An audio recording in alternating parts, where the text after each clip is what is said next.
حاليا الاولى عالميا في انتاج التمر بمليون و700 مليون و100 الف طن. تمام. احنا هنا في دهشور بنتبع مدينه البدرشين بحوالي 25 قريه، من ضمن 4 قرى بتشتغل بالبلح، من ضمنهم دهشور. ال4 قرى دول بينتجوا حوالي تلت انتاج مصر من البلح، حوالي 350 الف طن.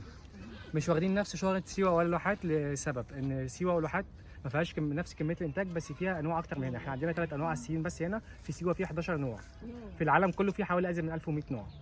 تمام. احنا عندنا هنا البلح المهات اللي احنا كرناها بعد الغداء ده فريش بيتجمع يومي. في عندنا البلح الحياني اللي هو بتقولوا عليه زغلول، بس ده مش زغلول، ده الحياني اللي هو بيرطب. ده بيقعد حوالي 10 15 يوم ويخلص عشان كويس جدا، ونوعيته طعمها مختلف عن بتاع رشيد ودمياط. كل المحافظات بتيجي تاخد منه في وقت الحصاد. عندنا النوع الثالث، النوع الاقتصادي، النوع السيوي. السيوي ده اللي بيتكبس يعمل عجوه. تمام. النوع ده ليه؟ النوع ده بيتحصد وبيتجفف في الشمس حوالي من 5 ل 6 ايام عشان يتجفف، وبعد كده يتغسل، وبعد كده يتكبس عجوه، يتعبى في البوكس الصغيره كده، يتخزن